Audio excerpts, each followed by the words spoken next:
ध्रुव महाराज। तो ध्रुव महाराज ने कितने दिनों में भगवान को प्राप्त कर लिया? 6 महीनों में। तो क्या आप हम सभी के पास 6 महीने नहीं हैं? हैं। तो फिर हमें क्या करना चाहिए? हमें भी अपने समय का सदुपयोग करना चाहिए, ताकि हम भी जैसे ध्रुव महाराज, प्रहलाद महाराज ने भगवान को प्राप्त कर लिया, वे भी तो इसी पृथ्वी पर मनुष्य शरीर में ही आते हैं।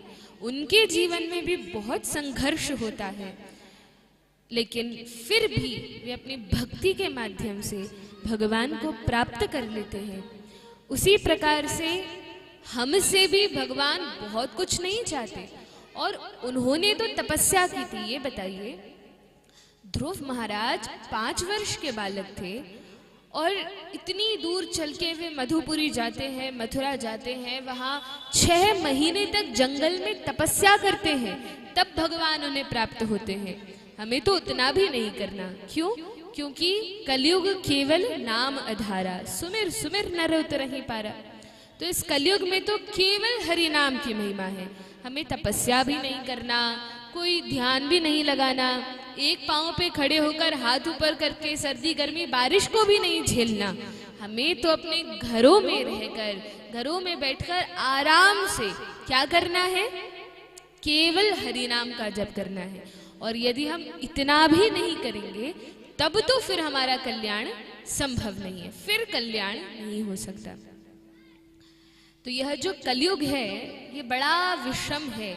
कलयुग, ये कराल कलिकाल चल रहा है, जो बहुत कठिन है। और इस कलयुग में भगवान को प्राप्त करने की एकमात्र विधि है भगवान के नाम का कीर्तन करना। देखिए, जब हम सभी साथ में हो, जैसे अभी बहुत सारे भक्त साथ में बैठे हैं, तो जब हम सब साथ में हो भक्तों के साथ, तब तो क्या करना चाहिए? कैसे नाम लेना चाहिए? तो कहा हरि नाम लेने की 2 विधियां हैं।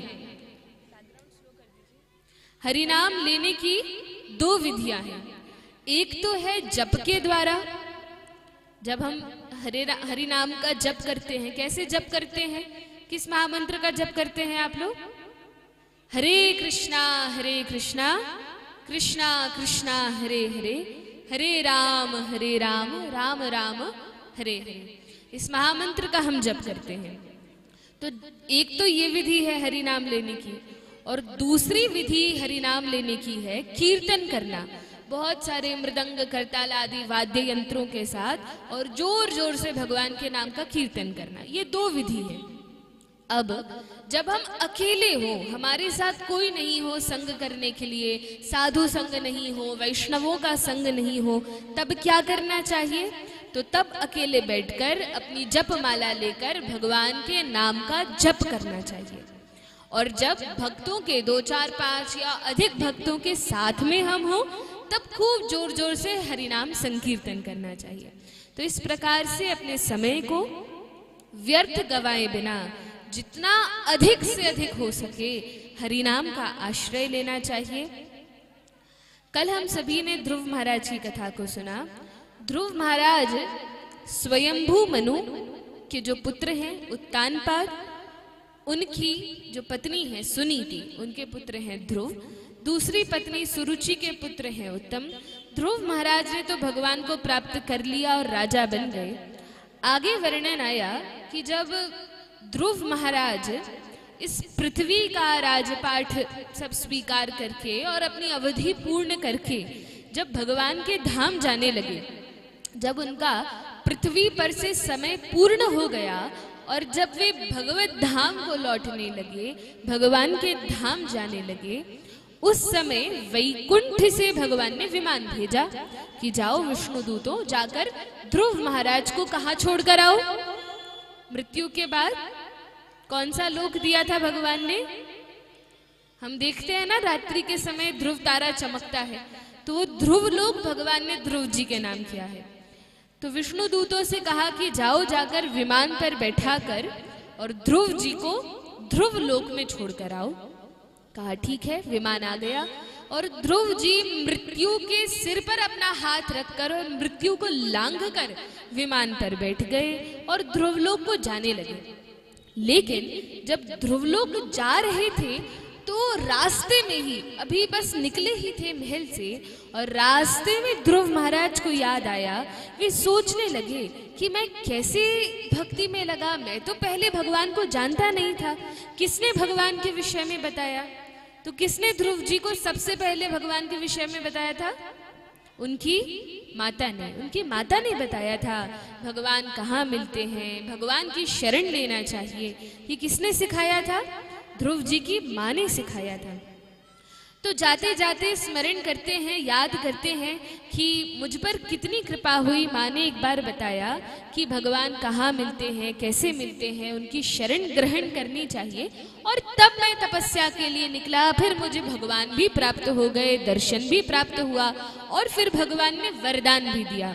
लेकिन उन माँ को जिन्होंने सबसे पहली बार मुझे भगवान के विषय में बताया था, उन्हें भला मैं कैसे भूल सकता हूँ? तो रास्ते में ही जो विमान चला रहे थे विष्णुदूत, उन्हें रोका और रोककर कहने लगे कि अरे भैया रुको, मेरी मैया हैं, उन्होंने ही मुझे भगवान के विषय में बताया था, कृपा करके उनको भी मेरे साथ ध्रुवलोक ले चलो। तब विष्णुदूत ने कहा कि ध्रुव महाराज आप धन्य हैं। धन्य क्यों हैं? क्योंकि जिन्होंने आपको भक्ति का पथ दिखलाया आप उनको भूले नहीं, आपने उन्हें याद किया। लेकिन महाराज भगवान कृष्ण जो है, भगवान श्री हरि जो है, वो अत्यंत दयालु और अत्यंत कृपालु हैं, और भगवान सबकी सुध बुध रखने वाले हैं। भगवान सबका लेखा जोखा रखते हैं, सबके बारे में भगवान को पता होता है। तो देखिए भगवान बड़े कृपालु हैं, और वे जानते हैं कि आप जैसे सुंदर भक्त को भक्ति के मार्ग में लाने वाली आपकी माता थी, इसीलिए प्रभु ने पहले ही आपकी मैया के लिए एक विमान भिजवा दिया। और आगे देखिए, आगे जो रथ जा रहा है, विमान जा रहा है, उसमें आपकी माता जी विराजमान है, और आपसे पहले में मुक्ति को प्राप्त हो जाएंगी, आप चिंता मत कीजिए। बोलिए भक्तवत्सल भगवान की जय। तो इस प्रकार से ध्रुव जी का तो कल्याण हुआ ही, और उनकी माता का भी कल्याण हुआ। इसलिए जिस व्यक्ति ने सर्वप्रथम हमें भगवान के विषय में बताया हो, सबसे पहले जिनके कारण हम भक्ति मार्ग में लगे हो, उन्हें कभी नहीं भूलना चाहिए। पथ प्रदर्शक गुरु का महात्म्य है, उनका स्मरण करना चाहिए, उन्हें प्रणाम करना चाहिए, और उनका धन्यवाद करना चाहिए कि पहले तो हम कुछ भी नहीं जानते थे, हमें मार्ग दिखलाया, हमें भगवान के विषय में बताया, उसके लिए हमें कृतज्ञ होना चाहिए।